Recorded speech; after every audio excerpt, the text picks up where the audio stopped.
teacher go to school? And who's your daddy? What do you think of what's going on right now, mate? These evil little invisible parasites. Satan-worshipping Freemason moron. Do you understand what I'm saying? We're not run by factions. Get the fuck out of camera! There are much more powerful international forces in play. Is this pink eye? Is this what pink eye is? I don't fucking know what's happening. Please go outside and look at the me quickly. It's been crazy, guys, but guess what? It's how it is, mate. Mate, because I want to do you slowly. Well, I ain't spending any time on it. Welcome to the Conditional Release Program, a podcast that delves into the netherworld of cults, crims and con artists. I'm Jack the Insider, otherwise known as Peter Hoisted for tax purposes. And I'm Joel Hill, and I'm sick of it. Well, no, actually, I'm just sick. RSV, according to the little paddle that I spat on, put those little paddles into my nose and did the whole thing. Tested me for COVID, flu, and what is my current allergy? RSV. Oh, well, I thought you were dead there for a little while, Joel. I'm sure I gave a gold coin donation for your wreath, or did I dream that? It sounds like maybe you've fallen for some fake news from our friends in Indonesia. Typical on of Facebook, your generation, who are slightly less media literate than the others, of course. Thank God Pauline's coming. That's all. Oh, I know. Don't worry, Gina will bail you out. $2 is about all you're going to get, though. So it's been a fuck of a fortnight, listeners. It's been a bit longer than that in a way. I'm starting to see the light. I've resisted the temptation to drink my own piss and boof a series of so-called nutraceuticals in place of just bed rest and a very expensive absence from work. It has been shit, but I'm on the mend, and there's still a few weeks before uni starts, so good things are coming. I'm still got Jamie McIntyre on the mind, but I want to thank patrons for sticking in there and covering a small portion of my lost wages my extensive food delivery spend over the past fortnight. Fucking hell. Look, while Joel is known to have a little whinge every when he's a bit crook. I'm a bit soft, yeah. I mean, I don't want to get the messages anymore. I just got to turn off notifications. I turn off all of them anyway. Look, RSV is doing the rounds and causing all sorts of carnage to the poor bastards that come near it. For those listeners above 75, probably not that many. Probably not. Listening to this pod, there's a free jab for you if you are 75 or older, champing at the bit to jump into your arm, chilling in the fridge with your local GP. If you are Aboriginal or Torres Strait Islander, that bumps down to 60 years of age. And if you really want it, but you're not quite old enough to get a freebie, they'll charge you 300 clams for the shot. That sounds dear, Joel. You can pay but for it. I reckon Joel would pay. Would you pay 300? I would fucking pay. If he had the bloody foresight to get the jab. You must be. Would. You're the most vaccinated. You shouldn't breed. I don't want to. Thank you for the out. Look, at least it's better than what's going on in the United States at the moment. Oh, God. And the now unmonitored cyclosporiosis parasite, unmonitored, according to something I read today, because of Bobby Jr. Of course. And it has now caused an estimated 1,000 cases of explosive diarrhea. Oh, Can you good. imagine that? While we record this, Joe, over 1,000 bottoms are just exploding somewhere, and not necessarily in the toilet. Yeah, and they're probably thinking, God, it'd be so much worse if Bobby Kennedy didn't save me from, more raw milk. Yeah, exactly. Yeah, 110%. So look, yes, I would pay a lot more than $300 to have avoided what I just endured. I'm basically better at this point. It's not quite COVID, but it's not far from it, man. It's a 2-week sickness, and outside of like the chills and the sort of I think I'm being attacked from within feeling of COVID, it's really it's a cold on steroids. In the olden days, we just would have got you an exorcist. Yes, I would have been like to have taken out to pasture and been shot, but those sweet, sweet mercies are not available to us outside of Switzerland. Oh, well. Yeah, well, look, you can have your RSV or you can have explosive diarrhea. Take your pick. I'm actually not sure. Take your pick, Joel. What would you like? I'm not sure. But look, that's enough shilling for big science and big toilet. And now we need to shill for small beer. Yes. No Carlton, breweries ads here because they don't sponsor us. I know what's going on here. Now, look, I really am not up for drinking. I'm trying to have a beer right now, but if I were to choose a beer while I was ill, it would be a single tin of amber nectar called Seabeco IPA, because that is the most delicious beer. And I tell you what, one feels good. You drink beer and you're like, oh, I'm ready for another one. Seabeco IPA, you drink it and you're like, that was nice. I'm happy with that. That was a pleasant experience. But let's face it, my sinuses are still vulnerable. dry hops make me a bit allergic. And that feeling of nausea that's come at the tail end of RSV, I'm not sure if that's a normal thing. I don't think booze is going to help that. Ooh. Yeah. And Explosive diarrhea coming, or maybe projectile vomiting, Joel. I just want to be able to feel like I want to eat. But look, when it comes down to it, I'm having a beer now. I'm getting there. I'm working on it. I'm trying to get back to normalcy. Might not be the best time to get on the beers, young man. Although I think this is mostly a display of cowardice and shame. And what would Dan Andrews do under these situations? We sort of know. We know what Dan Andrews would do. He would get on beers. Oh, well, he would have in those days, Joe, but he's getting on the golf in Beijing now. He's playing a lot of golf. That's what I think he is. And that's what the Labor Party people I know tell me this, and he doesn't give a fuck. Yeah. I bet. Like, he's apparently banned from some of the Melbourne golf courses, which was a whole I think that was a bit of a blow-up, actually. Yeah, whole hubbub. But, I remember writing about it. Yeah. Well, look, he doesn't have to worry about fucking RSV because he's a reptilian. Yeah, they don't get it. So they don't get it. They don't get it. They don't have the same immune system. So I don't think he has any bearing on this at all. He can get on the beers all he likes. He's immune to all sicknesses. Fuck that guy. Well, unlike the former premier, you aren't being funded by Beijing direct. Or George Soros doesn't even want a bar of you. He's hanging on to it. He's keeping money under the bed at the moment, George. So if you lot could jump onto the Patreon and keep this thing going, we won't need to put out our hat to various dictators to pay the rent. We are prepared to do that. But absolutely prepared to do it. The price is right. Yeah. We'd like to be straight first. Yeah, we'd like to be given that choice. And when we could actually use it as a defence in court, Joel, that we had to. Yes, we were following orders, just doing our shilling job. for dictators around the world. I like the Obiangs in Equatorial Guinea. I'd like to get behind them. Yeah? Yeah, you reckon they pay well? Oh, he's done very well. The Teodoro Obiang done very, very well for himself since he's become president. Oh, good. I could take a slice of that. Yeah, why not? Well, look, I am tired. I want to go to bed. I don't want to be doing any of this. My throat's probably going to hurt by the end of it, but I can't. We've left this too long. We have to fucking record, and it is time for the news. And you've got to take more big pharma drugs. I don't know. I clearly don't. I would have said endone, but probably put you to sleep. Yes, more than currently.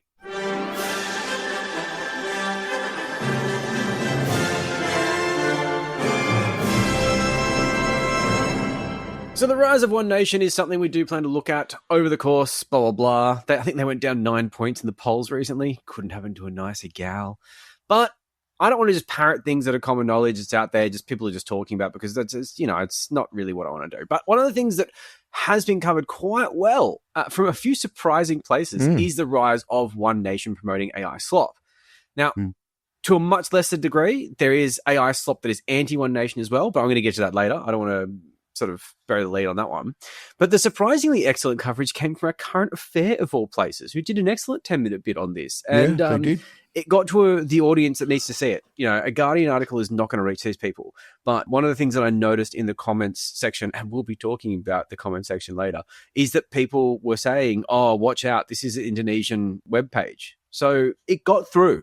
So that's really good. They also got friend of the podcast, Ed Coper, to lay down some expert commentary. Saw Ed, yeah. They know who to ask. Doing God's work. Great haircut. Look at that facial hair too. Wow, he's doing good. He's looking great. He's taking his vitamins. It's good. Oh, looking like he just stepped out of a glass case when I saw it. Yeah, we're going to get him in a couple of weeks. Plug the book. I'll plug it before. Anyway, so there is also an excellent ABC Verify report from back in March, which focuses on the Vietnamese accounts doing the similar thing. And this quotes disinformation researcher Dr. Timothy Graham saying that, quote, I would be very surprised if those AI personas are not monetized. Mm-hmm. So, look, you can't actually tell whether a page or creator is monetized. And as usual, when asked for comment from the ABC... Meta did not respond to questions about whether any of the pages were being paid as part of its creator program. No, they didn't. What a fucking surprise. I've also heard they're very resistant to inquiries from police. So take that as you will. So the main page they stumbled upon was also brilliantly documented by our very own Mark Clare on the shitposting group. Want to give a bit of credit there. Showing the admins of this particular page support One Nation, which is what it's called, support One Nation. Yeah, it's a ripper. We're Indonesian, very clearly Indonesian, not even trying to hide it. And the page had 104,000 members at the time, and we're posting 323 posts that day. That's a lot of posts. It's just, just hammering away, machine gun style. It was created 2 months prior. It had gained 8,685 members in that week. In 1 week. That's a lot. That's a lot. So I can't say that all those members are authentic and organic. Sure, you're probably thinking, they're bots. But what I can say is that when I took the screenshot prior to the ACA piece actually being run, by the way, I saw 2 of my right-leaning friends in there. So they're in there. So I know someone's real. God. One of them's only got pilled recently. It's actually really sad. What sort of company are you keeping, Joe? I'm brought up on the northern beaches. Here's what it is. So I have also seen they left the group. Tory to the bootstraps. Yeah, I know, right? So maybe they saw the ACA thing and decided to jump out. I don't know. But then another friend joined up, someone I met in Bondi, and I can see her absolutely turning that corner. So that was interesting. So it's not just the Indonesian admins who are posting to this. It's like other people can post as well. So the general public can post. As an experiment, I joined the group and just turned to Google Gemini to generate an image, see what happens. The guardrails are literally non-existent. I was expecting it to be like, hey, are you sure you want to create this? Because it's complete bullshit. But no, it just fucking generated a picture for me. So I use this prompt. I want to make a meme of Australian Senator Pauline Hanson opening a school for the disabled, which says that, quote, Pauline is opening schools for the disabled to lighten the burden on the taxpayer. Gina is paying for it. What's wrong with that? Yeah. Press like to agree, angry emoji to disagree. That's that one was it eventually approved? You had to change the wording a little bit, didn't you? I changed the wording a little bit. It wasn't to get approved. The left is seething. Didn't you? Yeah. Did you put that in there and it got up? Because the thing was, that one didn't get so much traction. So you don't reinvent the wheel. You just change it because fuck it. You just post again and it just comes up. So yeah, the next one was basically Pauline opens special schools funded by Gina Reinhart to reduce NDIS fraud. The left are seething. God bless it. God bless her. Oh man, there was so much of that crap. So that one went a lot better. I'm guessing because I made it more partisan.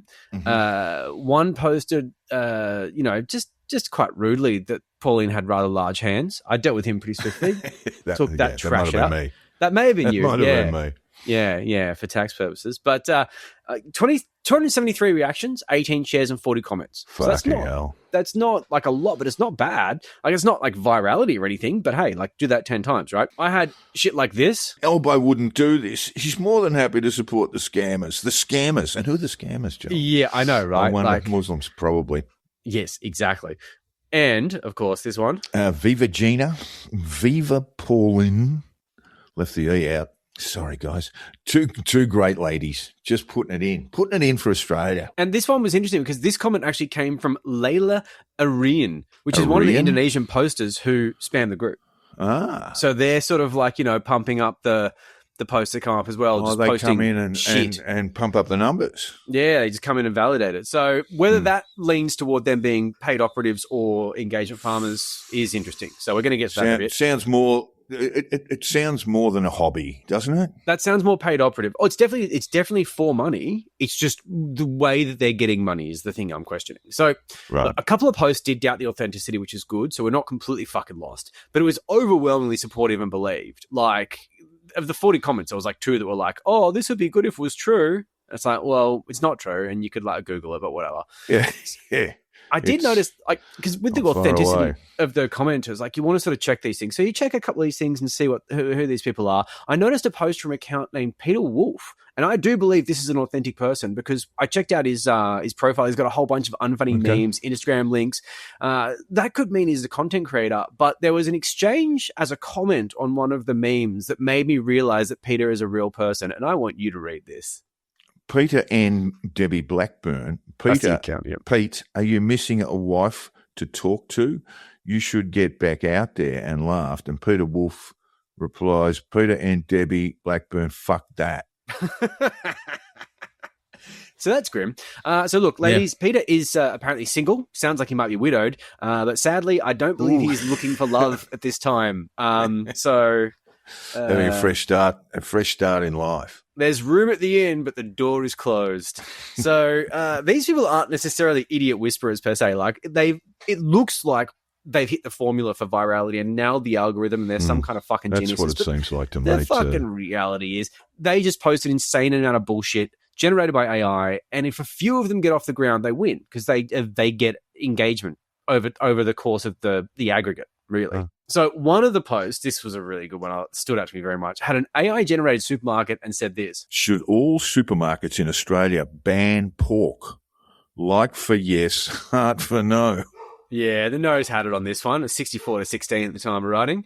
Several people suggesting this was an absurd thing to suggest. How dare they?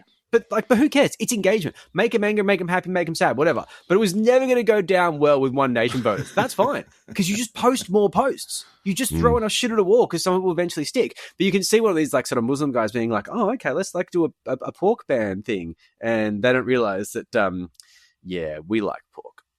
So look, most of the posts are just gibberish. It's AI slop. The irony, of course, of a Muslim posting something like, should the Muslim call to prayer be banned in Australia, is not lost on anyone. Yeah, we're enjoying that. So there are some profiles that pretend to be Australian, but like you check them and like it falls apart immediately. Their OPSEC is shit.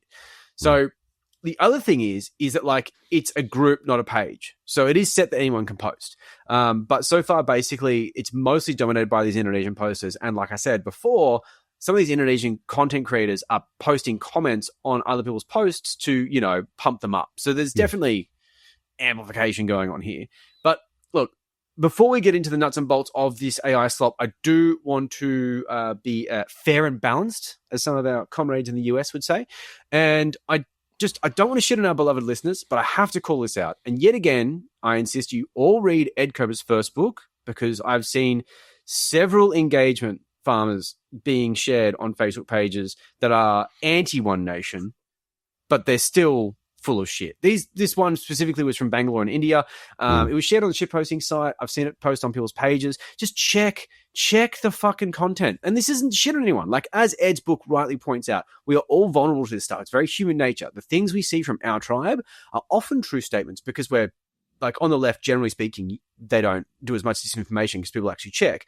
But that's beside the point. They are still engagement farmers who are almost certainly playing both sides of the field. They'll have 10 other pages doing the exact opposite and just trying to make as much money as possible. You don't want to encourage this shit. This is stuff that we need to die. So if you see something that seems a little bit weird, or you don't recognize the organization it comes from, or maybe the name is sort of familiar but there's like no blue check on it, or you're really just not sure it looks right, have a look at where the page is from. You know, who's running it? Just double check the contents, because just because it feels right doesn't mean it's factually correct. Not all this engagement farming stuff is happening in fucking Indonesia around Pauline Hanson. They are targeting you as well.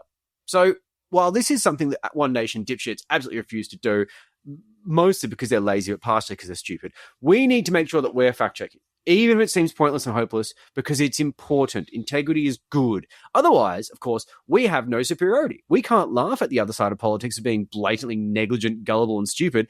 And, of course, if we lose that, we ruin the podcast. So just take it to the cleaners. Yeah. Don't kill the podcast.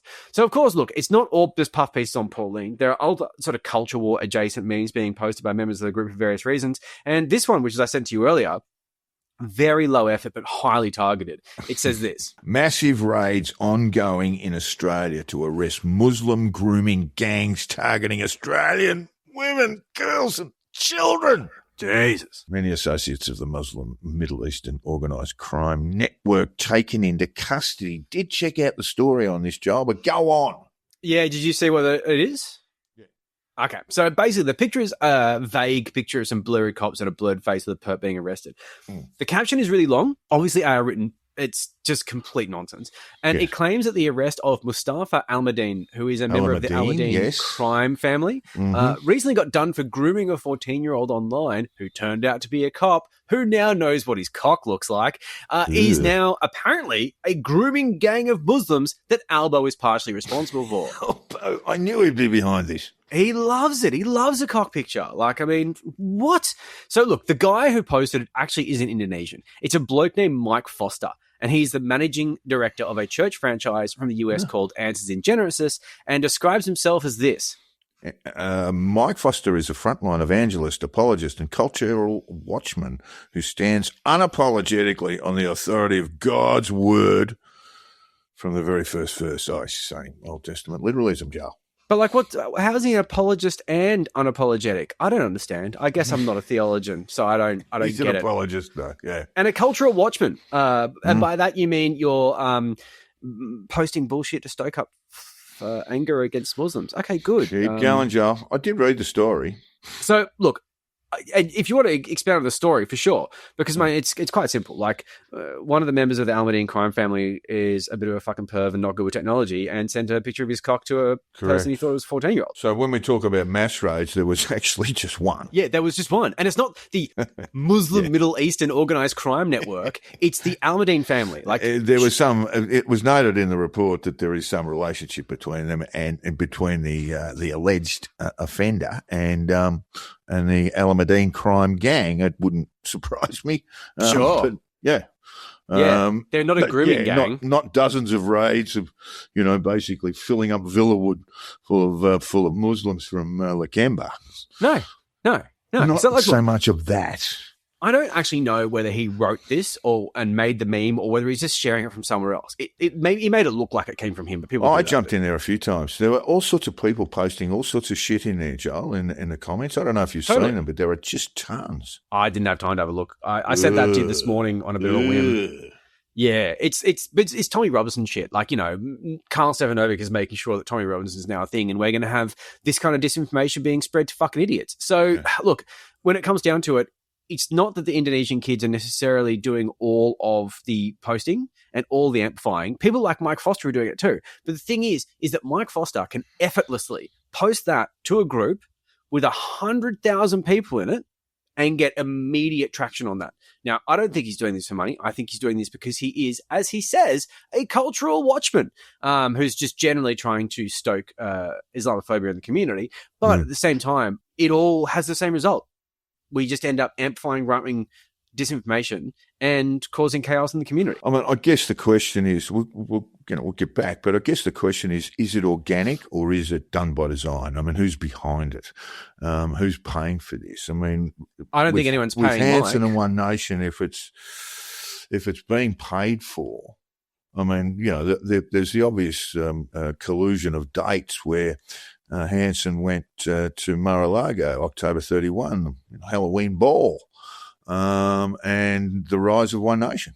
Totally. But there's also chicken and egg stuff. We will get to that in more detail in a sec, because there's more of the coincidence, possibly. More substance to the theory of whether it's monetized or whether it's funded. But there is a concept that you are about to explain. Yeah, no, look, that's right. The very fine ACA report, before I saw that, I didn't know about the role of a buzzer. They essentially described what it was. As an organised social media labourer who posts for a living, and they follow a narrative which is assigned to them. This isn't something that they reserve for gullible One Nation rubes. Indonesian buzzers have had a big impact on their own elections. Indonesian buzzers need to make sure they back a winner, though as a few of them have wound up in jail for hate speech crimes after suggesting Yoko Widodo was a communist, among other things, like Elbow communist, isn't he? He, of course, employed buzzers on his own campaign. They were not jailed for hate speech. Depends if you pick the wrong side, Joel. That's how it works in Indonesia. It is a high stakes game for the buzzers there. Make sure that your employer is not making you go against the guy who's going to win and then jail you for it. Well, we don't have. Yeah, I mean, our hate speech laws don't go that far, so we're soft pickings, Anyway. Well, yeah, and like it's insane to think that we're going to be in a situation like that where like Albo would be like, "Oh, I'm going to ignore these ones, but I'm going to prosecute these ones." Of course, cookers would think that's the case, but they're fucking idiots.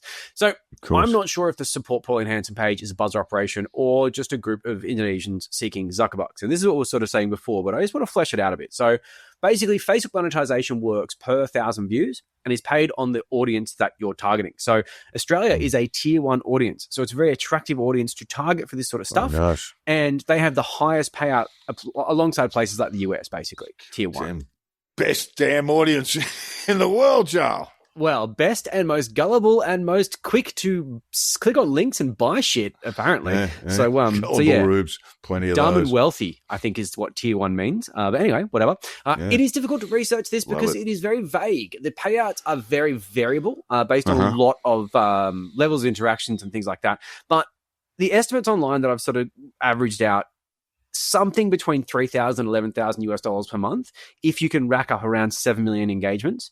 And that's very much within the scope of these kind of groups. $3,000 at the bottom? Yeah, $3,000, $11,000 at the top. Wow. And whether these people are receiving all that money themselves, I have no reason to believe that they don't receive this money. Fair chunk of change in Indonesia, Joel. It's Fair chunk massive. of change in Sri Lanka. Even if you're sharing it across a few people, it's still like quite a lot of money. Well, Support Pauline Hanson is a group, not a page, so it is not directly monetized. Facebook does not monetize groups, but a Facebook profile can share a post to a group for engagement and will be paid per view on the post. So groups can be indirectly monetized as long as you don't post to the group but share to it. It's there a loophole, you go. basically. These are basically Giles' findings, but yeah. So basically what happens is you got these guys, these Indonesian guys who call themselves digital creators, and they make the posts buzzers. and they share them to these groups to get the exposure, as opposed to having a Facebook page, which is the classic content creator making content for an audience. So this is a way they get around Facebook's intention to merely monetize personalities and have content purely monetized through a sharing loophole. Well, it is a bit hilarious that Pauline Hanson is getting a big boost, getting a big boost from Southeast Asian Muslims, populations. Yeah, Muslims. Yeah, Muslims. Yeah, it is one of nature's ironies, Joel. The Islamophobia stuff they post is gross. And you're like, you're wearing a fucking headscarf, man. Like, come on, have some fucking dignity.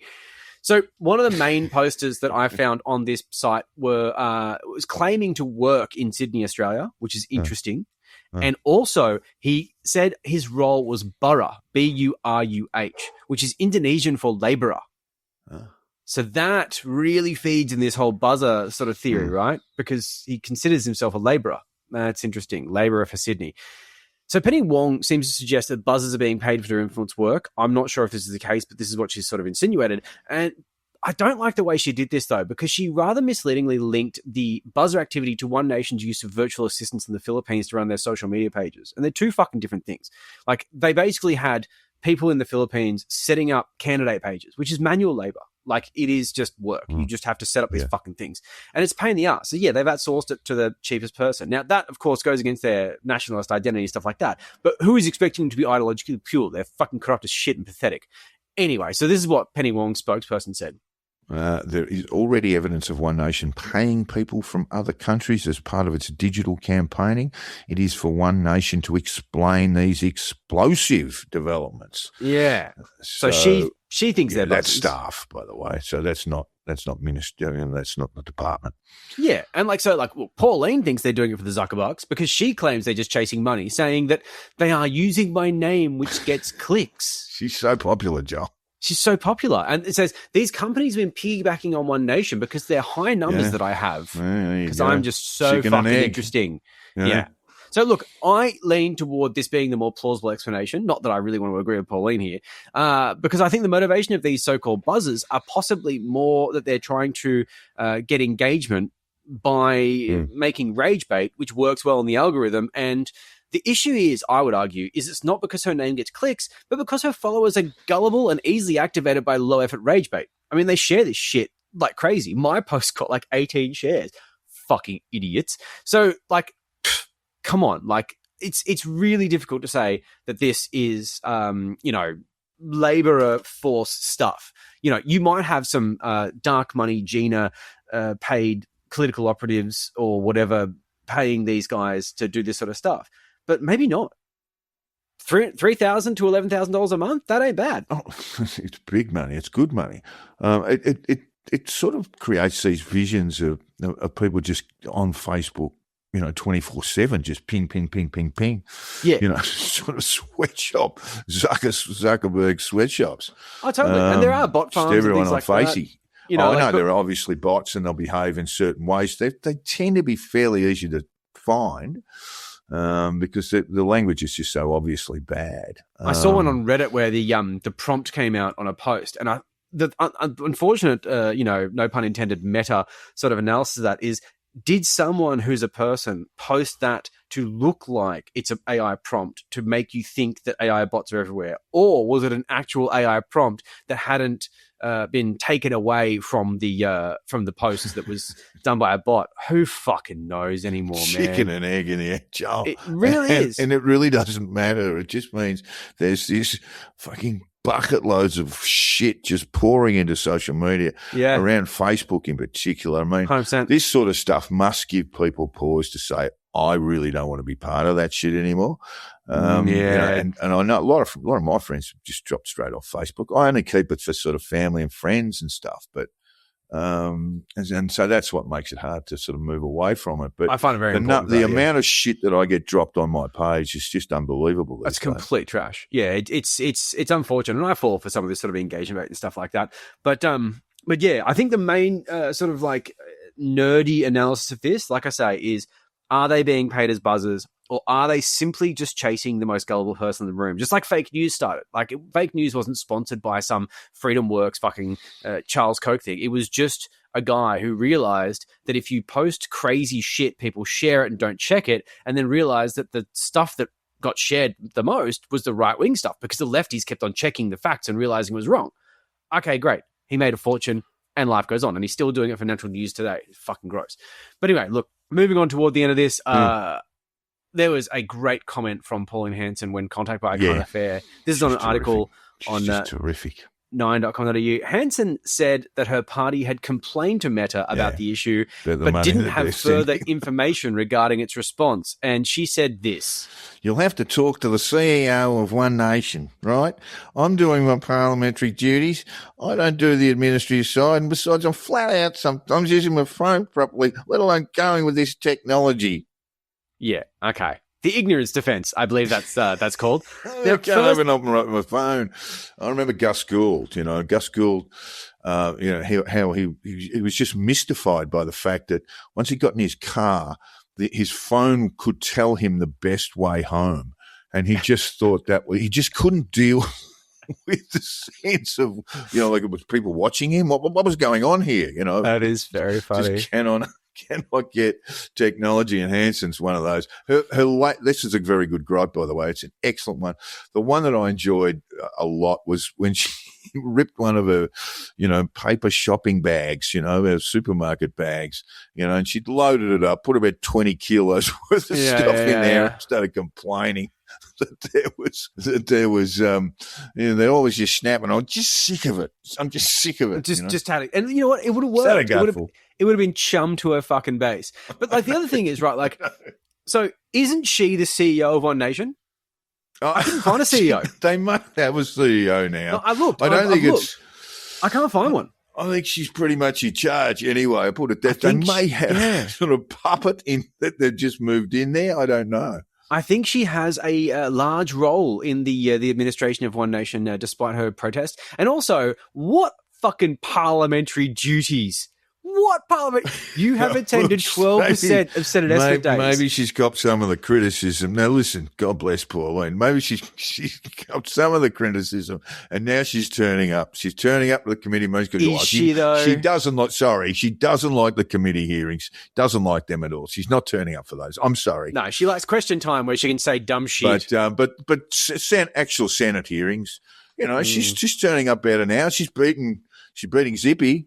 Is she? I think so. Wow. I think she's got Zippy covered. I don't think anyone counts Zippy when they just don't care. No one cares. He's too busy posting fucking bullshit. God. But yeah, so basically, One Nation. You better talk to him, or whoever it is. Yes, the CEO. Because, I can't even use my phone some days. Yep. Just not smart enough. Very funny. I can't. Very, very funny. She's a fucking idiot. All right, moving on. All right. By now, many of our listeners will be aware of a case in North Idaho that is bound to cause further angst. And when all is said and done, it might bring great embarrassment to the anti-vax community, especially old Bobby Kennedy's Children's Defence. Joel, the New York Times reports. On May 1st, 2025, a young mother in a small Idaho town said she found her 18-month-old twins dead in their bed, cold and lying on their bellies. 3 days later, she sat for an interview with Children's Health Defense, the anti-vaccine nonprofit co-founded by Health Secretary RFK Jr., claiming that vaccines caused their deaths. The story was sensational, billed on the group's website as breaking news of toddlers who were born together and died together following vaccinations. All in caps, yeah. 14 months later, on July 1 this year, the mother, Andrea Renee Shaw, was indicted by an Idaho grand jury on 2 counts of murder, claiming that she suffocated the children in an act that was either premeditated or taken in the course of aggravated battery. Ms. Shaw's lawyer said she was arrested last week, 5 days after giving birth to another child. Jeez. She remains in jail, unable to provide the $2 million bond for her release. She's actually applied to see her child, and that is being, I think, considered at the moment. Now we might think, Bobby Jr.'s anti-vax ambulance chases would fall silent, at least until the trial gets underway, but you'd be wrong. You'd be wrong about that. The Children's Health Defence has effectively doubled down without evidence that Shaw's 18-month-old twins died simultaneously as a result of routine childhood vaccinations, which amount to one shot for hepatitis A, another for flu, a third for tetanus, diphtheria, and pertussis. So Mary Holland, the Children's Health Defence chief executive, said the group stood by Ms. Shaw's claim, saying, "They're messing with the wrong people," which was what she said on a broadcast on the group's website after the indictment was made public. And she added, "We stand for the truth, and the truth is that vaccines can cause death, and there's zero evidence so far that this woman killed her children. Zero." Yeah, look, we all know anti-vaxxers lie. We do. And we all know the CHD is a font of disinformation on vaccines. If you have wondered about their zeal, you can stop wondering now. I mean, regardless of the outcome of the double murder trial, the CHD will persist with the lie that vaccines caused the 2 sudden infant deaths.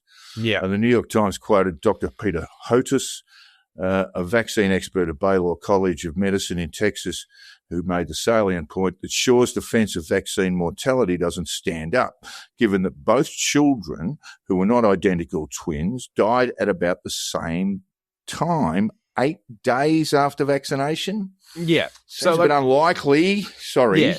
It's ridiculous. Hotes is one of the sort of much maligned figures who was attacked by Joe Rogan and quoted him a number of times. All that sort of thing. Journey. So he's eaten a lot of shit for things, and he's still being vocal, which is brave, in my opinion, quite brave. So he said, "I'm not aware of any vaccine that would be able to cause suffocation," adding that if that were the case, you'd expect to see other cases appearing in the community.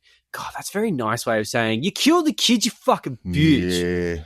Yeah. Oh, look, there is so much that is unusual in this case. 3 days after the deaths of the 2 children, Shaw appeared. 3 days. Shaw appeared on a Children's Defence League videotaped interview. In the CHD interview, Shaw said the toddlers were born prematurely at 29 weeks, but had thrived in their small community about 60 miles north of Boise.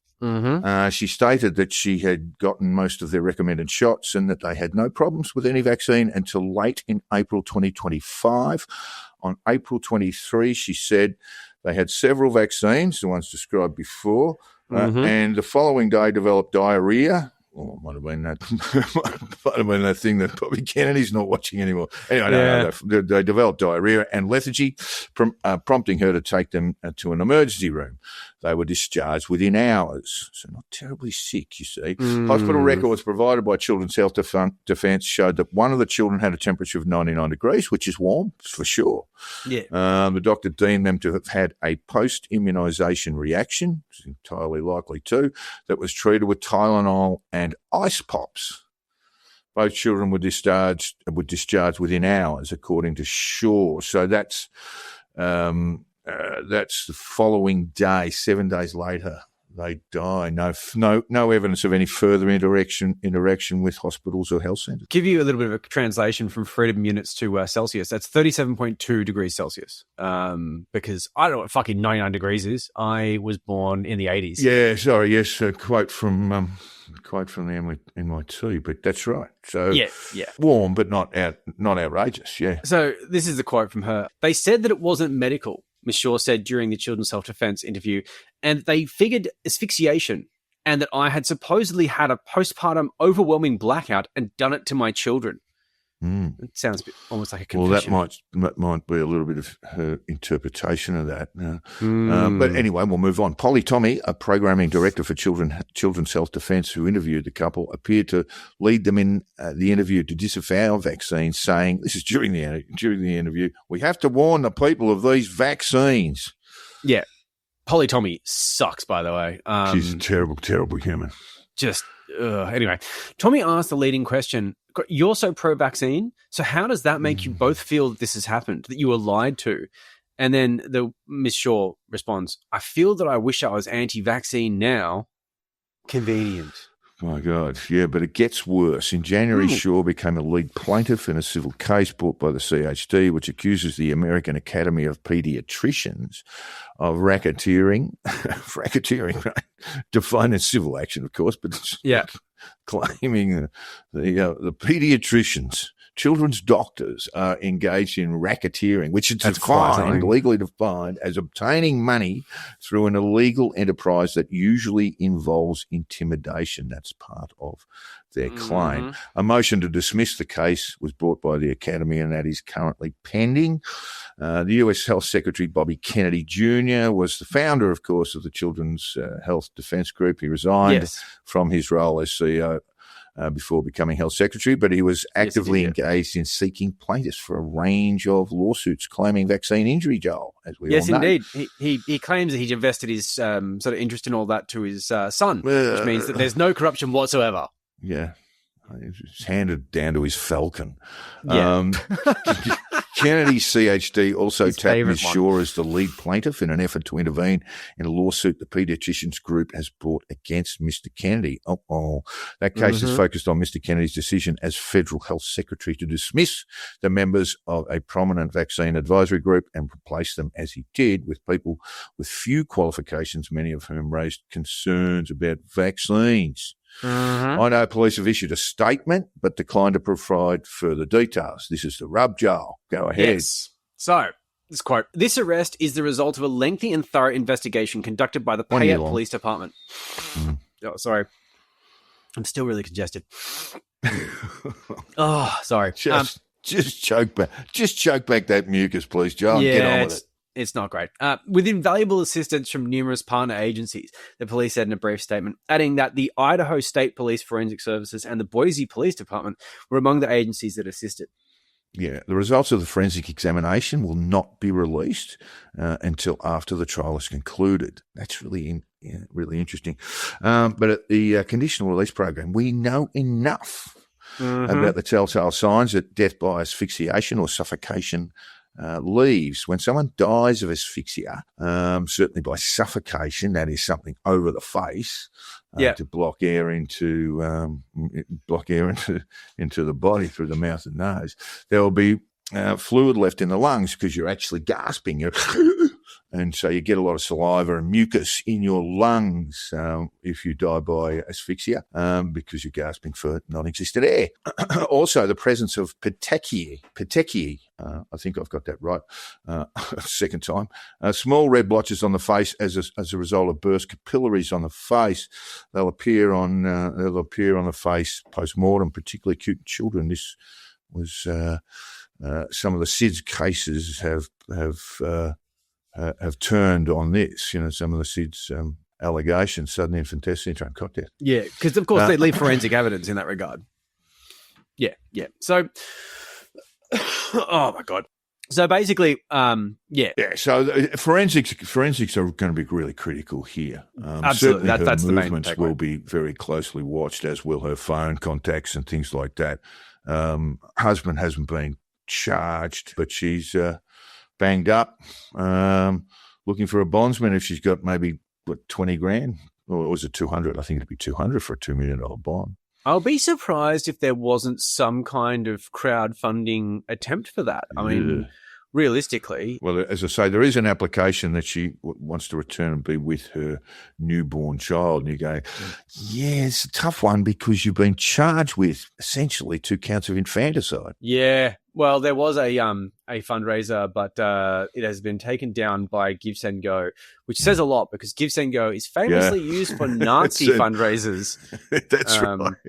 Actual Nazis. Yeah. It's not a very good look at all. And look, whatever happens, Joel, whatever happens in the outcome of this case, she's entitled to the presumption of innocence, but she's been charged with these matters. And if, regardless of outcome, children's self-defense and various anti-vaxxers are going to fucking double down on this anyway and say, those 2 kids were killed by the vaccine. 100%. And this is no all stitch matter up. what happens in this trial, what evidence is produced or what finding is made. Well, yeah, I mean, like I sent you that Steve Kirsch tweet, and Daniel Nino also mentioned that on the shitposting site, basically, doubling down on this. And Nino actually messaged him, and it's something I probably should have included in the episode, but like we will follow up on this because I think this is a developing story. But basically the doubling down, and this is probably something I'd be looking more into because I try and find things on Telegram and stuff like that, the doubling down, the shameless doubling down, the complete disconnect from reality. It's the same thing as sort of Desi Freeman, the guy's a sex pest, they find child porn on his devices, and they just double down. They say, no, that's just proof that they're trying to demonize him. They're just trying to demonize this poor woman who's lost her children. When it was those racketeers in the pharmacology business. But the reality is that she may or may not be killing her children to exploit the stupidity of anti-vaxxers in order to get financial gain. And that is we always know it, insane. Anti-vaxxers lie all the time. Absolutely. So look, yes, we will keep you up to date on this one as the case unfolds, and there's no court date set for the trial, so we don't know, but we are going to be keeping an eye on this because it's a fascinating story. One thing you could take to the bank is, just like Jack said, anti-vaxxers lie all the fucking time. It's just whatever comes out of their mouth is very rarely vaguely even true. So I wasn't going to spend too much researching this because it's basically mainstream news, and you can find these things out all through the usual channels. But, of course, we can't ignore this because it's very, very funny. The fact that Nigel Farage pulled this stunt of calling a by-election instead of Clacton in the UK has turned into the funniest thing ever thanks to Mr. Count Binface. Yeah, on basically media minutes alone, Binface is just a mile in front. Farage doesn't quite know what's hit him at the moment. And Farage did this for attention. So basically, like in summary, Farage is being investigated for receiving dubious gifts of money from very dodgy people, including criminals. Oh, yeah. Look, there's just a stream of unexplained things. In fact, the banks are required by law to raise suspicious activity reports, SARs, and when they do, these things need to be investigated, and so that there is a trail there of money that needs to be investigated, including an unexplained donation from Cottrell's mother, who's apparently not a woman of means. Okay. And slung reform before the last election in the middle of the campaign. Slung Nigel a lousy $1 million. Wow. Okay. So that'll just tide you over. Jesus, that's so embarrassing. There's a lot to this, but it's all easily found online through the usual channels. We just find this incredibly funny. Now, one of the things that I do want to mention is the odds, of course, because it is always interesting. As of writing, the sports bet had, sports bet odds are pretty shit, but like they had Count Binface at $6 and Nigel on $1.16. So the bookies hadn't quite warmed up to the idea in these sort of early days, but they are warming up. They are warming up. Now, Binface is now $4.33 on the count. And the thing is, Nigel's odds didn't go up. He's still on $1.16. It's just a Count Binface has gone down. Yeah. So, I haven't seen too many poor bookmakers, Joe. Yeah. So, look, that's just sort of happening. But there's no other candidates on the ledger yet. And we'll go to the other candidates in a second because I think this is being underreported. There are others, yeah. I mean, that's the thing. It won't matter so much. We'll go through the others. Let's just do it anyway. But I mean, it is now and will always be known as Nigel Farage v. Count Binface. The others will pipe up every now and then, but I reckon if you took Count Binface and considered it as sort of advertising that you actually paid for in the promotion of an idea or a product, you're looking at just his media time alone sort of, probably about £100 million. Yeah, I know what you mean. Yeah, staggering amounts of time he's spending on media at the moment. and it's not his first election. Like, he challenged the Andy Burnham election and make it feel like, he's done this several times before. He's a perennial candidate. He's a perennial joke candidate. But this time it's hit a nerve because while usually an election in Clacton would be taken seriously, this by-election isn't to be taken seriously. So someone like Count Binface just filled a vacuum of absurdity where the electorate was basically just going, this is really dumb. And Count Binface went,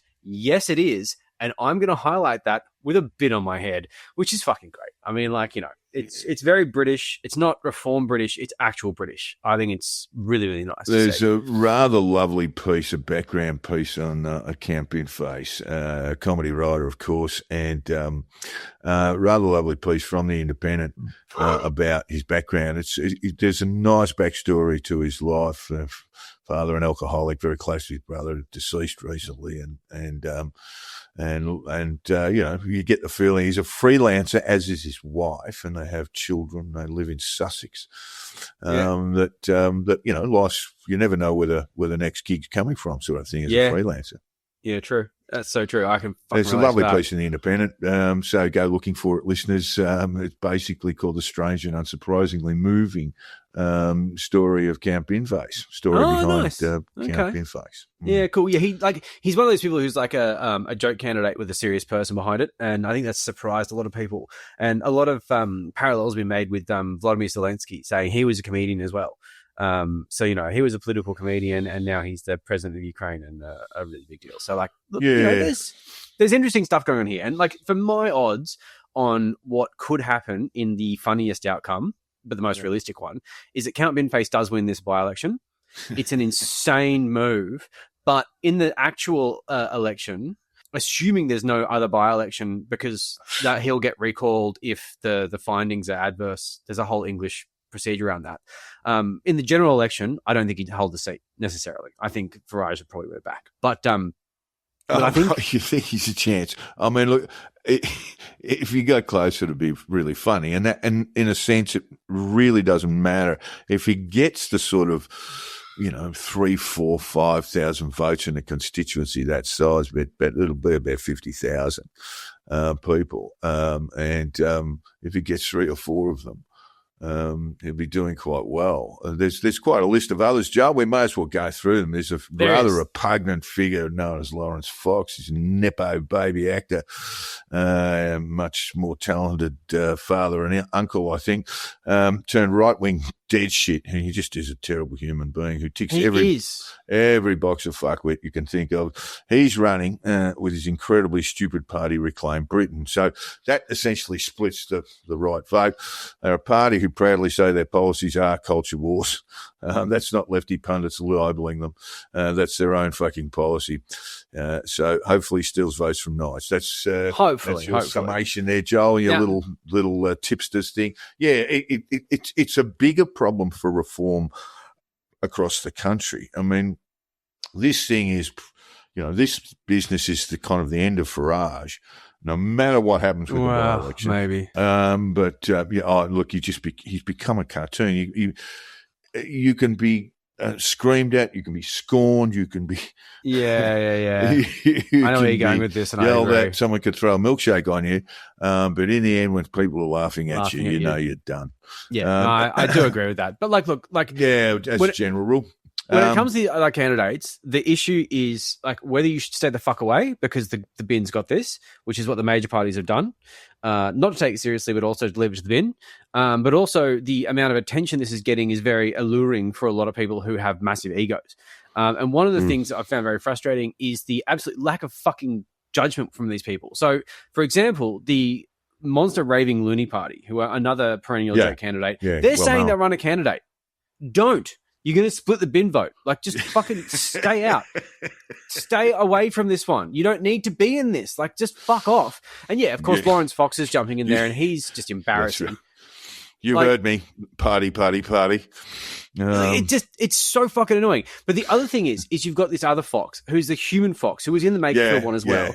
And this is all about fairly common. It turned up in in the by-election up north. Yeah, Makerfield Makerfield, yeah. by-election. Yeah. Yeah. So basically, he's a guy in a fox suit. I thought it was a PETA thing, like a He likes animal foxes. rights thing, right? Yeah. It's about like shooting foxes and whatever. Like, But foxes, they've stopped that anyway. I mean, there are foxes. I've seen this on Instagram. Foxes coming up into houses. Foxes breaking into houses. I saw a fox in London. Causing mayhem in houses. Around Brick Lane. They seem to have been There's rarely quite tons of comfortable with their foxes. environment. They're doing great. They're doing really, They're really doing well. okay, the foxes. They don't need representation in Parliament. No. And look, another candidate that I don't really care about is Piers Corbyn. And I don't care about him because he might split the reform vote, because he's the Corbyn vote.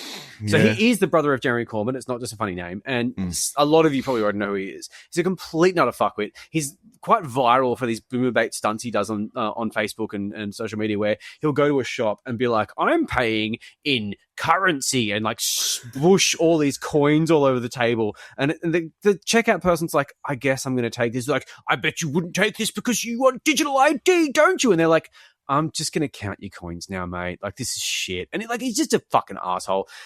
He's done all sorts of dumb stunts. He was a massive piece of shit during the pandemic and just a pain in the ass. Like, he's just an annoying fuckhead. So him joining up doesn't actually bother me because it just makes this thing even more stupid.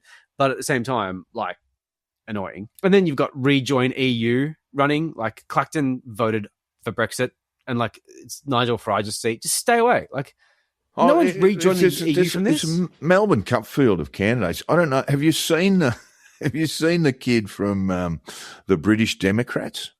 Oh God, he's 21. He looks, I'm going to say 9.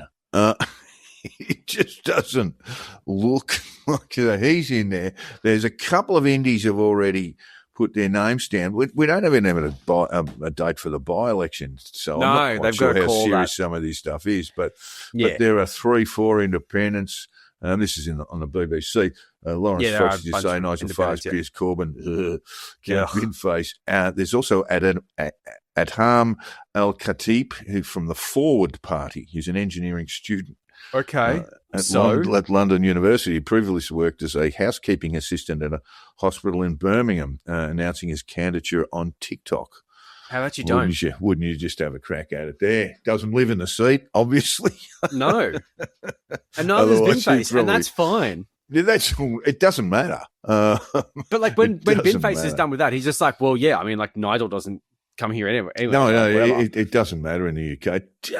It sort of gets to a point here where every now and then some politician will get wrapped over the knuckles for having a principal place of residence outside their electorates. Well, Christina Keneally got fucked on that when she was tried to parachute herself into the western suburbs, and Di Lee got elected as a result. In Fowler, I think it was something like that, the seat. And basically it was an obvious parachute. That was a big thing. But like, they just went like, you don't even live here. Like, why are you just like turning up to a safe Labor seat and just being anointed? Like, what the fuck? And they voted for a fucking lunatic instead, which I imagine a lot of people who just voted independent, thinking that independents is generally well-minded people, didn't think they were going to get a fucking Vietnamese woman wearing an Australian flag dress in Parliament and being a fucking lunatic. Like, well, she's taken fairly seriously. Is she? Yeah. Well, she did make a bit of a mess of herself recently and copped an absolute slamming in the Parliament. Okay. I don't know enough to go into it, so we better stop there. Yeah, we need to I get think back so, to yeah. the script. So sorry. That's all right. Look, basically, when it comes down to it, this was going to be a 2-horse race, and now it's a 10-horse race, and that's fucking shit. Because the idea of Nigel Farage, bookmakers are loving it, though, Joel. Bookmakers, the bookies are loving it. They think it's a 2-horse race, but the idea of Farage just arguing with a bin for this entire period until this by-election actually happens was so good. And all these fucking egotistical wankers have had to join in. Now, Lawrence Fox and Piers Corbyn, fine, jump in. You will also be arguing with a bin. But having fucking actual progressives come in, like the Rejoin EU types, and the monster raving loony party trying to be like, I'm funny too, get out. Stay in your lane. Just go home. There was some criticism of Count Binface that he was this kind of Oxbridge type, privileged wealth, all that sort of stuff. And you go, which means they're going to work for Lawrence Fox, Piers Corbyn, Nigel Farage. Oh, Yeah, I'm sorry. Like, if Day you want to worry trader. about Nepo, yeah, we have Lawrence Fox, who is the fucking definition of Nepo, baby. So This will be one of the dumbest plays in politics for the year, if not the decade. It is If not the just decade. an unbelievable fuck up from Nigel Farage, who just panicked under pressure, which makes you wonder about what this inquiry is going to bring or going to find against him. Yeah. And by the looks of this sort of terrorist figure, a mate of mine texted me sort of a rumour from the Foreign Press Association that Farage was going to resign, which ended up being true. Resign as a member for Claxton on Sea. Yeah. Or just think Claxton is the Claxton, name. yeah. But he Claxton was going to do that, but resign in total, basically his health and cite his health. Yeah. And that was the rumour. That's and a that beautiful was the day. thing. And I'd seen him filmed by Sky News. You might have seen it too, where he just bails a guy up and goes, "Oh, you tell your bosses," and he just looks completely, Leveson inquiry and all this kind of stuff, and you just go, "Oh man, you look really rattled, buddy." Yeah, he was deeply unhinged on that. And he was saying, basically, he was saying to the Sky News reporter, "You stay away from my family." And you were saying that, like, what, there was a Sky News reporter went to one of his houses, yeah, and his kid answered the door and they left. That's right. That's it? That's a harassment my campaign. family. Yeah. Okay, cool. I really hate this because there were, of course, there were two Labor politicians who've been murdered by lunatics. Uh-huh. So when he starts talking about, I'm the most attacked politician in the UK. It's insufferable. Sure about that, buddy? Yeah. Yeah. Objectively untrue. All righty. We fired you. We sacked you. We dismissed you. As what? As garbage, because that's all you are. You're a criminal. You're a traitor. And you're going to the biggest barbecue in history. So from Christmas dinner to you are the dinner. Thank you. That's what I'll go with. And we'll kick this episode of Soft Sits off by sharing a little whisper with you. The former One Nation senator turned independent, punted from the Senate with not one but two breaches of Section 44 of the Constitution, attainted by conviction for larceny at the time of his candidacy and being a bankrupt bum. The one and only, thank God, Rod Cullerton is on the verge of becoming declared a vexatious litigant. Aww. The application brought by one of Cullerton's creditors has been held up while Cullerton has sought to appeal convictions various, including the not once but twice conviction over his AEC candidacy in the two previous federal elections, found guilty for the second time earlier this year, lodged an appeal that got knocked over. So the appeals have been cleared, and now there's no listing date. It'll go to a directions hearing for the Supreme Court, to the Supreme Court in Western Australia. And there's there should be a direction. There's nothing scheduled as yet, but it's coming. Yeah. But the application in the WA Supreme Court to declare Cullerton a vexatious litigant is, as I say, proceeding. It is an extremely rare step to take. The snapping turtle, though, Joel, as you know, Wayne Blue was declared a vexatious litigant about 10 years ago. Well done, Wayne. It doesn't keep soft-sits quiet, but it does stop their wretched paper and litigation terrorism. It does. Despite the fact that, the system is rigged and all that sort of, it's very, very hard to be a vexatious litigant. So this is a big milestone. Anyone who's been through it, you just want to say, okay, I'm going to, because the tide will turn eventually, but you're just getting screwed for years. And if you've got enough money and enough, anger in you to keep pursuing these guys, you'll get them in the end, but it takes a long time. Yeah, it's not fun. So we'll keep you informed on this, and we've got old Soft-Sit Rod here. He has some matters that could land him in further hot water over claims that he was providing legal advice without a license or any qualifications to do so. No practicing certificate, no legal advice, Rod. This is why Joel is studying law, of course, listeners. He can, sit on a throne in an office and tell people essentially what they can do legally. But only if I'm admitted. A law degree does not allow me to give legal advice. Just saying. The trouble, Rod doesn't have a throne. Or he might have one, probably in the bedroom. But But yes, he doesn't. He doesn't have a legal or practicing lawyer's license, Joe. No, he doesn't. So it's a bit of a no-no if you're going, hey, let me help you out with your wills, but it's not even that. He's actually offering legal advice to various consequential legal advice, I'm sure. Yeah. Oh, yeah. And don't do people that. who are, shall we say, open to the idea of pseudo law, Joe. Yes, which is a problematic demographic that you should not be exploiting. But hey, why not? There you go. So he's got that to worry about too. But the vexatious litigant stuff, nothing listed as yet. But now with the appeals out of the way, the next step will be a directions hearing and how that will be heard, how it will be heard. I presume. I'm not going to speak for him, but I presume Subset Rod's going to fight it. I'm sure he will in court. His natural habitat. Be the last hurrah too, with a bit of luck. How embarrassing! And now to other subsets doing subsidy shite. Hey. We turn to Adelaide, where an estate matter that's being heard by the South Australian Supreme Court lapsed into chaos when a litigant accused the Supreme Court Justice of necromancy. Witchcraft, and that old subset chestnut. Treason against the king. Well, treason. That's a big deal. You might laugh. But that's a big deal. I'd say that is a very big deal. Particularly against the king. So treason against, Elbow. Well, that's fine. Not a problem, yeah. Dan Andrews, par example.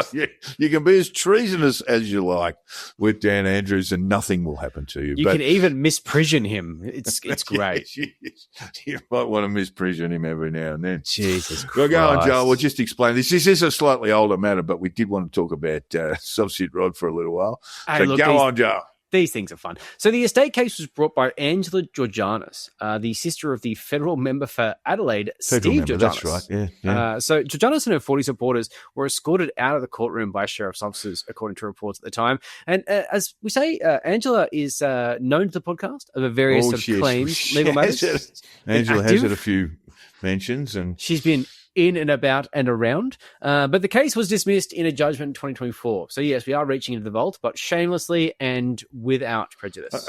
Tinfoil Tales, she might have been a friend of Tinfoil Tales as well, Joel, from memory. Quite possibly. I miss that podcast. God bless their very fine work.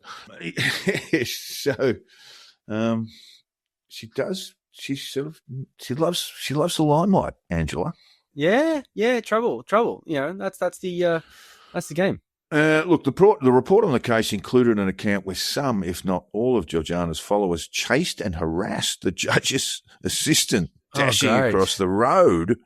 This is, not the one who was down. This is the middle of the Adelaide CBD. And we might think it's funny, but the judge's assistant was, he would have been terrified by, self-sits on mass, angry mob, toothless, angry people. I got to say, I'm guessing it's judge's associate, but anyway, we won't move on from that. I am being pedantic. But I wouldn't want to be chased by a bunch of people with very pokey-looking red flags and, dodging in and out of cars to avoid them. As for the claims of necromancy and witchcraft, I mean, why wouldn't you? These stem from the case itself, a probate matter. So, because the judge was dealing with a deceased estate, self said, this is basically you may as well be having sex with a corpse. Did they request exhumation? I don't understand. Look, self-sets take note. Deceased estate matters necessarily involve determination of the deceased's intentions to distribute their estate. If you're a coward. Get the fuck over it. I mean, what are you going to do? Every time they deal with a probate matter and estate matter, start pulling out the voodoo dolls on the judge and what are we up to here, Subsets? Well, they're not doing well. So the scoreboard is Subset 0, the man 1 on this one. That sounds right. It's a dead rubber, and that could go up as the South Australian government has determined to make some legal changes here, making it easier for Subset court nuisances to be declared vexatious litigants, which I fully fucking support. I look forward to actually seeing how that legislation plays out, what's proposed, and all that sort of stuff. But It looks at old Subset Rod, who has worked very hard to get where he is as a vexatious litigant, potentially. May have a few friends, a few fair weather mates who stumbled upon his hallowed name and just, the courts are the massive complaints around the South Australian courts around self-sits. I'm sure it's happening in other jurisdictions, but apparently South Australia is strapped. I can only fucking and the imagine. response is, okay, well, we'll make it easier for people to be declared vexatious litigants. You know what? Good. So we'll see how that all pans out, folks. Over to you, Joel.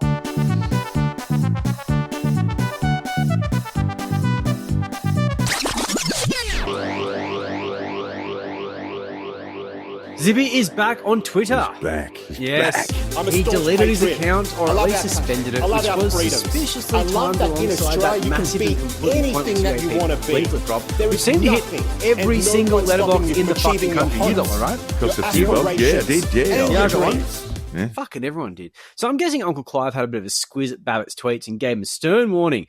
Zippy, take your fucking Twitter down right now. I'm about to put 20-odd million flyers in people's letterboxes, and I'll be fucked if you're on Twitter telling half the recipients that they shouldn't be allowed to vote. That's the Broads. He doesn't think Broads should be allowed to vote. He's a Yes, Uncle fucking Clive. idiot. Yeah. I mean, he's anything if not obedient. So why is he back? I actually don't know. Yeah, So he posted can't on the figure it 3rd out. of June. That was his last post. And then back on the 15th of June. So it was a bit of a 12 sort of like days. fortnight sabbatical. See up to So the whole time he was still posting on Facebook. So I'm talking Twitter only here. That's his job. But that's his job. That's his job. That's exactly right. He's a professional poster with a chairman's lounge pass. He really should be living in Sri Lanka, Joe. He really should. That is with his people in that regard. I would call him a buzzer. So it was his birthday on the 29th of June, which is nice. Happy birthday, Zip. I think we should take a moment to celebrate that. He did. Birthday to you, Zipster. Yeah, Mr. President. He did a really cool and normal thing by wishing himself happy birthday. I mean, he sort of did. So he made this someone. I don't want to verbal this guy. So someone made a lovely little AI generated happy birthday poster with this caption: Happy birthday to Senator Babbitt. And what is that? What's that icon there? Is that a loud It's a little halo? confetti Flashlight? What is cannon that? type thing. Yeah, it's a confetti cannon you can Flashlight. fuck later. He wants him to masturbate into a handheld appliance. I think so. Happy birthday to Senator Babbitt. AU. That's an Australian flag. but- Wishing you a fantastic day and another year of good health, happiness and success. Thank you for your unwavering commitment to standing up for everyday Australians, defending freedom and always putting Australia first. Have a wonderful birthday, Senator. And what's that one, Joe's birthday cake? Is that a lollipop? Well, no, is that That's a lollipop? balloon. That's a balloon. Oh, a balloon, yeah. And what's that one? That's a gift. It's a box. Oh, he with got the a ribbon gift, on did it. he? And that was Yeah. from their admin team. That's his Admin admin team. team. His That's admin staff. team did that. They love him. They love that Yeah. guy. Yeah, They love the Zipster. it was definitely them who did that. It wasn't him. He didn't do this himself. It was definitely the admin team who did this, and they did it to surprise him. So I'm just going to say, you had to sign off with admin team, right? Because you can't post that and have people sit there and go, but this is your account. Are you actually wishing yourself happy birthday? We really wanted an admin. If we wanted an account, we'd establish ourselves as the Zipster's admin team Facebook page. Yeah, I don't know how that worked out. But look, he did get 772 comments wishing him happy birthday. Oh. So that's nice. people. That's nice. And Well known. yeah, real good. So there was some real weird shit in there. Lots of Yanks that like him for some reason. Lots of shit about Jesus. So much shit about Jesus. Joy DeCan posted this. Happy birthday. Only the H is capitalised. Senator Babbitt. That's not capitalised either. Please consider leaving the Greens. I don't know what Joy's. Where did Joy get that from? Heart. Love. Love don't your know that- Zipster. The 3 orange hearts actually implies the One Nation thing. Oh. Yeah, so she's like, mate, leave the Greens, go to One Nation. It's a natural progression for you. That's obtuse. This is a move Anyway, for you. yeah. Well, look, I think that we should be... Hilarious on his birthday. Yeah. Look, I personally think that Babbitt should leave the Greens and go to One Nation. They much more suit his ideology. I think he is not finding his spiritual home at the Greens, and I don't think they appreciate him. I think they find his use of the N-word unbecoming. And to that I say, they're all arselers. Yeah. Anyway, so look, incredibly, all these comments, there's nobody actually telling the potato-headed bigot to go fuck himself. And you know why? That's because he's blocked everybody. He's blocked everyone. The free speech senator has blocked anyone who criticizes him. I'm like I'm blocked on Twitter. I'm just not blocked on Facebook. So he responded as a top comment with this. So he responded, yes, with this request to leave off going over to One Nation. Thanks for the nice birthday messages, but I won't be having a good day. No. I'm in Parliament House, Canberra. This place is a dive filled with Australians without an apostrophe, most toxic people who think they're all morally superior and have a divine right to rule over us peasants. Oh, he's a peasant now. I didn't know he was a peasant. Well, then he get around the Merc. Then he get around a nice big blue Merc. I think he just, he was got on high purchase. Apparently gifted. So he had the Merc on finance. So he's a peasant in a Merc. But apparently his brother gifted him, I think it was a BMW. So that's a conversation. A Merc and he might have flicked the Merc now, Joe. He's got the Beamer. We actually don't know whether that was a gift or whether they just went to a dealership and stood next to a car and took a photo. Take the car for an hour. Yeah. This is what people do on the internet these days. It's fucking gross. So look, anyway, once again, he's moaning about his job as a senator. That's the most important thing to remember, Joel. He's one of us peasants. I have to go as a peasant to Canberra. I have to go through the chairman's lounge. You don't even do your job. All you do is post. And he'd love the chairman's lounge too, wouldn't he? And it's so fucking funny, this irony of suggesting that others think they're morally superior with a divine right to rule. Has he seen his posting history? It's insane. He's just got no self-awareness. He's constantly saying things like, I should be running the place. I know best, blah, blah, blah. It's stuff projection. that Pauline loves to hear. Yeah, that's it. Yeah, 100%. Yeah, you can't have this ego and her in the same room. Jump ship all that easily, perhaps. Sorry. But on the 5th of July, he posted a video with this caption. He's back. Can we all just agree that we've had enough of the queer LGBTQIA2S plus agenda? Yeah, he made that up. That's hilarious, isn't it? That's enough is enough. These people belong in mental asylums. Thanks, Babby. So the video is from TP USA, and it shows activists walking naked through the streets with their dicks out on the video, which I didn't think you could do on Facebook, and shows that there are children in attendance. One of them appears to find it quite funny that there's naked people on the street, but we'll flesh that out in a second, because I'm going to do something through gritted teeth here. Wait, don't tell me, Joel. Don't tell me. You're agreeing with the Zipster. Kind of. Now, obviously not that queer people belong in mental asylums, because that's fucking stupid. He's still an idiot, and that's an inflammatory take, and this entire thing is cultural nonsense. But look, I saw this, and my immediate thought was, I need to realize why this post is dumb. Yeah. You know, this has got to be dumb. But I had to look at it, and there was no real upside I could find. The irony of Babbitt posting a completely uncensored video of these dudes hanging dong is not lost on me, because, that is just something. If you have a problem with people parading their little cocks around in strange uniforms, then maybe don't put that on your social media, you fucking weirdo. But hey, look, hypocrisy is not something I want to highlight, because we've all gotten past that. The right will do that. We just have to accept it. But I'm just amazed this video wasn't zucked. These tiny little wings, though. Oh, they're such tiny little penises. They are very precious. Yeah. Naked beaches. No, thank you. We talked about this during the week, didn't we? Yeah, we had a chat, yeah. I want to run it past you. They're almost always sort of gay haunts, so people having sex in the bushes somewhere. I don't have a problem with that. I don't give a shit about that. My issue is basically not do it in prescribed not places. In the middle of the day, that sort of thing. Yeah, look. I'll flesh out the thing and then we'll go. So, basically, there's no context attached to the video. So I had to look into it because, of course, like I said, I was very skeptical. I never assumed Babbitt is in any way, shape, or form saying anything of any material value. This was a Pride March in Seattle. It was during the day. There weren't a lot of people there, but there were people there. There was a smattering of folks on the side. That's what I mean. But this was on the street, not in the beach that's sort of cordoned off a bit. For example, in Mossman, they were Obelisk Beach. You need to want to go there because you have to go down 1,000 fucking stairs, and then you get Gay Paradise with all these really weird, wealthy-looking, leather-skinned old men bathing their cocks on the beach, and a whole bunch of really young twinks on strangely moored boats that are about 5 meters out, dancing to techno music. Fucking good on them. I think it's great. But they've got their enclave, and that's fine. But in this situation, basically, they were just walking down the street during a pride rally, which I think should be fucking public and not something that's controversial like that. Now, the reason they were naked is a long-standing battle over a 2-acre park and beach section called Denny Blaine Park in Seattle, which is a clothing-optional area known as a bit of a sanctuary for LGBTQ plus 2X to basically get their kid off and frolic and, probably have a bit of a fuck on the beach.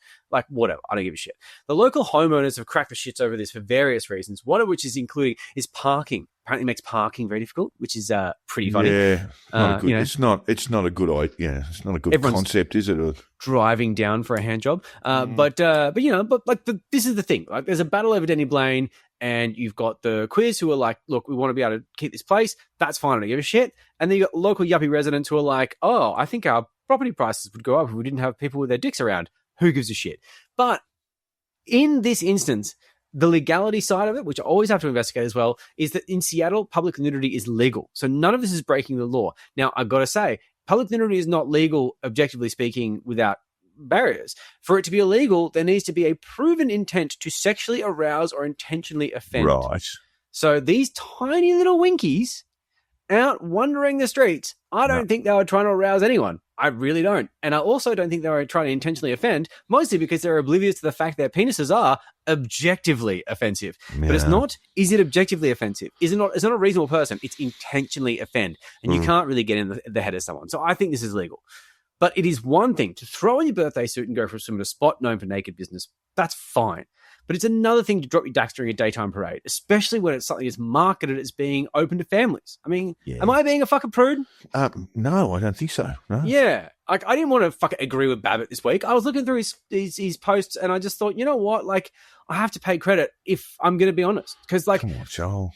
Don't say it. Don't say it, Joel. It just is what it is. Like, sometimes you've just got to fucking swallow it and just be like, okay, I agree with you on something. And I don't see the upside of these guys as activists flopping their cocks out for their cause. I think you made the distinction really well around sort of, enclosed areas, let's say. Totally, where you're getting into it. Areas, yeah. Yeah, it's completely fucking different. And I think that when it comes down to it, I would, given more information possibly, probably support the Denny Blaine guys over the residents. Hit the streets, make them put their fucking clothes back on. But I'm not going to put my cock out for it. I'm just not going to do that. And I don't think they should be doing that in front of a few kids whose parents probably brought them to this pride rally and went, you know what? We're going to show you alternative lifestyles. We're going to show you the rainbow culture. We're going to give you an idea, because if your friend has 2 dads, maybe you might need a bit more context to that. And no, what they get is fucking little dinky winkies and little fucking leather fucking vests. Nah, not good. Didn't like it. So look, maybe some of our queer listeners can... Zippy's absolutely right. Again. Well, not again. If someone wants to correct me, I'm open to it. It actually might be the first time he's ever said anything that was vaguely sensible. Yeah. It's not. Of course, what he said is actually idiotic. I mean, the mental asylums comment. Mental asylum. Stupid. He's a fucking asshole. On basis of secular orientation. But so just fucking terrible. But yeah, I get you've sort of opened this thing up. But yeah, he will just go for the overstatement every fucking time. It's just a culture war in the end. But what I want to say is that like, this guy posts so much. He effortlessly just posts shit. It's his job, Joel. It's his job. So, like, okay, every now and then a hammer's going to find a nail, but he's still a fucking idiot. So let's not give him too much credit. God, had me worried there, Joel. I was literally lost my mind there. Wow. And you have been listening to the Conditional Release program with your host, Jack the Insider, Joel Hill. I noticed the script ends there, Joel. So, look, I'll just keep talking. Fuck the outro. The outro sucks. Give us money on Patreon if you can. Whatever. If you can. We want to thank our patrons too. We really do appreciate your patience. It's not just Joel's illness. I've had some family issues to deal with as well. So we just want to thank you for your continued support. And look, the more the merrier. Let's face it. There's stuff coming. Like I say, Jamie McIntyre's on the mind. I've got a thing about Carl Stefanovic, which I really want to flesh out. I'm probably going to make a dedicated episode at this point because it's probably an hour. Some good work there, Joel. Oh, man, it's so tiring, though, because you've got to get it right because the people I'm talking about own 2 law firms. Not just one, 2 law firms. So, a very costly and annoying defamation is not what I want. To be absolutely right before we go to got to be perfect. Our listeners with and that. RSV made that hard. Yes. All right. Well, that takes us out. Look forward to talking to you in the next podcast. See ya. Yes. Thank you, guys. See you later. I don't think I ever want to talk to any of those people. Fuck me, you guys are bastards.